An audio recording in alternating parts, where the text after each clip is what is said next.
one of the big questions I think many people had going into this announcement was what's happening with the DCEU, the current DCEU. What's happening with Gal Gadot? What's happening with Ezra Miller? What's happening with Jason Momoa? Well, this honestly, out of all of the announcements made, even the new stuff, this is the stuff that I found the most interesting because in the middle of James Gunn's video, he very flippantly said, "The Flash resets DC universe," and I kind of went, "Wait, what, James? Go back for a second. Don't just breeze over that. What are you talking about?" Here's what James Gunn had to say. Peter and I have gotten pretty lucky in terms of the 4 projects that are coming over the next year. First, we have Shazam Fury of the Gods.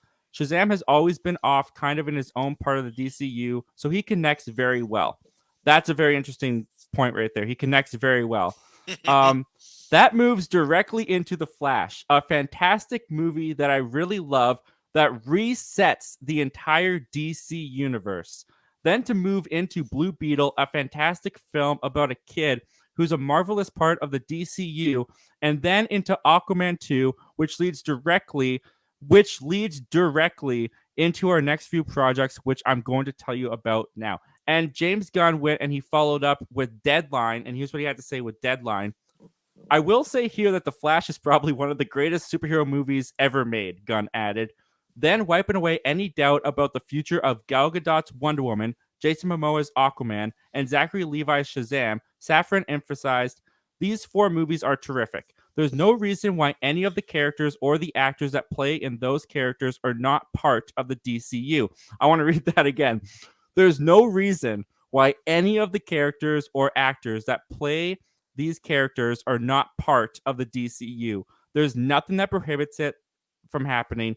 We'll incorporate characters from the past, but mostly we'll cast anew, added the producer of Aquaman and Suicide Squad. There is so much there to unpack. I don't even know where to start. Like the fact that he says Shazam has basically been in his own corner of the DCEU. I understand that because he never really interacted with anyone else. I mean, they had Superman come in at the end, but his head was cut off, so we didn't really know who that was. But the fact that he's talking like, okay, and then the Flash resets the DCEU, but then Blue Beetle fits perfectly into DCEU, and then Aquaman will go into our new slate of movies. I know that Flashpoint, I didn't read the comic, but I watched the animated movie that DC put out. Flashpoint Paradox. Flashpoint Paradox, yes. I know that in Flashpoint, when he goes back and stuff like that, he changes some things, but some things remain the same. So I guess I could see them playing with that angle, but I honestly thought that they would want to just clean the slate, not have any connection to the past DCEU movies, but it doesn't look like they're going that route. And this just brings the question up even more of why did you have to get rid of Henry Cavill?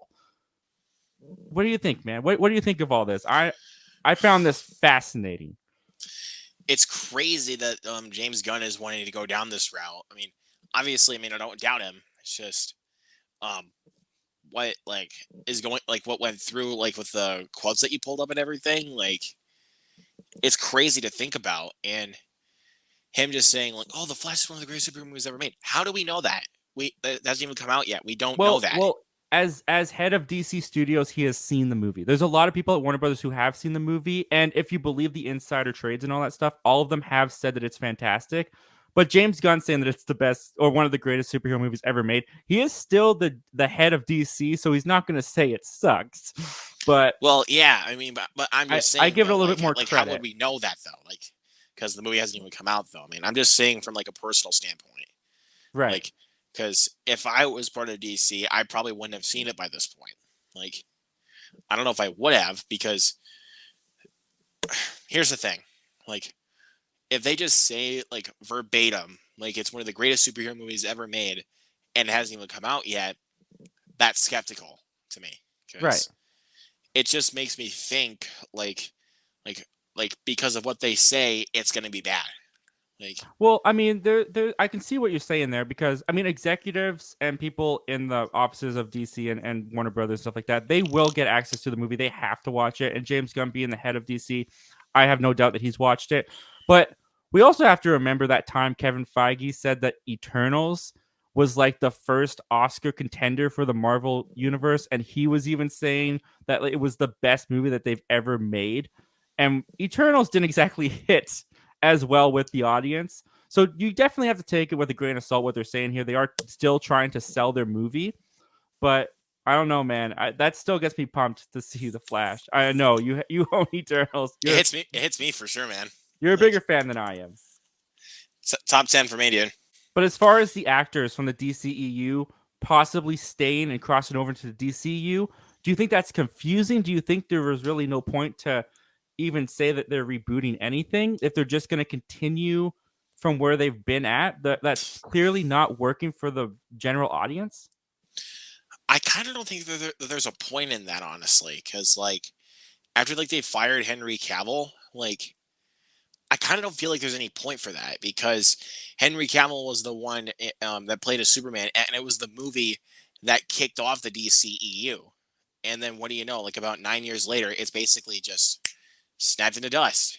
Like, yeah, exactly. And that's the thing too. Is it's like if you're gonna carry on Gal Gadot, if you're gonna carry on even Ezra Miller, which is or a Zachary possibility. Levi. I hope they. I mean, I'm not saying I hope they don't, but I hope that there's more decisions made before they just keep Ezra Miller. But we're not going to talk about that today. But basically, if you're going to have these characters that interacted with Henry Cavill's Superman, isn't it going to be a little weird that Henry Cavill isn't there? But that could be the Flashpoint thing, right? Maybe all those characters remained in the universe after Flash does what he does in the Flash, and then Henry Cavill is just gone, and they have a new, younger Superman, but the old Wonder Woman still remains. Right. But at the same time, though, it's still. I mean, even though it may sound pointless at times, but at the same time, it's kind of confusing. Like, Yeah. Because you don't know exactly what their plan is. Because even though they explain the plan, it still doesn't make sense. Like, because it kind of just feels like they're like even like anytime they explain it, they're just going to give you the same answer. And it's like, well, anything new?